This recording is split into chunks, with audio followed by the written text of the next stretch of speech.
Bonjour, bonsoir à tous, je suis GRK, le grand, le magnifique, le terrifique, et ceci est une vidéo spéciale. Je vous propose un petit one-shot sur un de mes univers favoris. S'il vous plaît, j'en écrirai peut-être la suite. Aussi, je ferai prochainement une FAQ, alors n'hésitez pas à me poser des questions en commentaire, je répondrai sans doute à toutes vos questions. Mais avant, je dois vous parler de ce que j'ai fait durant les quelques mois où vous n'avez plus eu de nouvelles. J'ai fondé en 2016 un petit studio associatif qui fait entre autres choses des films. Et nous venons de sortir notre première web-série. Par venons de sortir, j'entends que le 6e épisode sort aujourd'hui à 20h. Salut, c'est moi du futur. En fait, j'ai eu un petit problème en montage qui fait que cette vidéo sort le lendemain de la date à laquelle il était censé sortir. Du coup, l'épisode 6 est déjà sorti. Vous pouvez directement aller le voir sur la chaîne de Onirian Dream Studio. Allez, salut, on reprend la vidéo. Si vous aimez ce que je fais ici, vous allez sans doute aimer ce que je fais là-bas, car j'ai co-scénarisé la web-série et je joue dedans, donc si vous avez l'oreille, vous pourrez peut-être me reconnaître. Tous les liens sont dans la description, n'hésitez pas à aller voir et à mettre un petit commentaire et un pouce bleu, le début est un peu lent mais à partir de l'épisode 3 ça pulse bien. Et maintenant, votre texte du jour. La crypte brillait doucement de toutes les couleurs. 1 millier de cristaux, sans doute bien plus, se trouvaient accrochés dans les murs, au plafond ou émergeant du sol.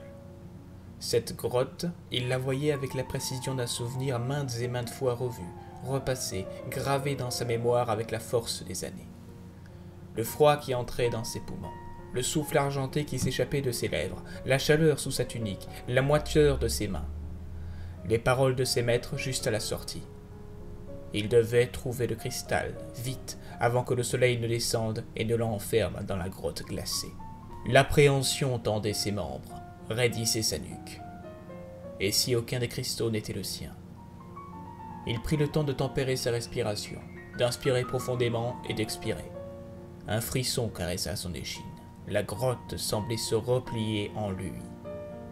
Il s'agenouilla, posa une main sur le sol glacé, une autre sur son ventre, pour respirer.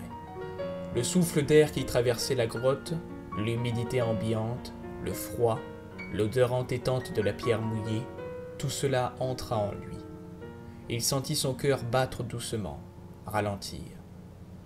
La grotte autour vibrait. Il ferma les yeux et, grand ouvert au flux du monde, il récita intérieurement la devise qu'on lui avait apprise.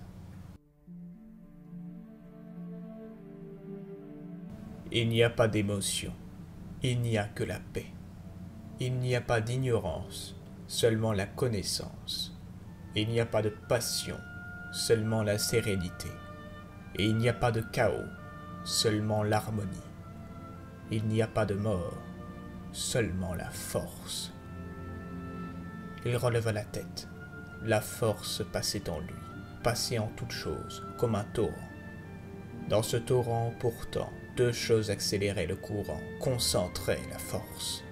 Lui et un petit objet, un cristal, dans le mur. Il ne quitta pas la méditation, se laissa porter par la force, tendit la main vers le cristal. Ses doigts l'effleurèrent à peine et l'objet lui tomba dans la main. Il rouvrit les yeux. Il le tenait dans sa paume. Un cristal irrégulier, humide, qui brillait d'une faible lueur jaune. Une vibration écarta le souvenir. Sa main saisit son sabre laser. À l'intérieur, ce cristal radiait une énergie rassurante. Des pas précipités dans le couloir et la porte qui s'ouvrit à la volée sur un soldat clone. Commandant Lyrian, l'ennemi vient de sortir de l'espace. Il se relève.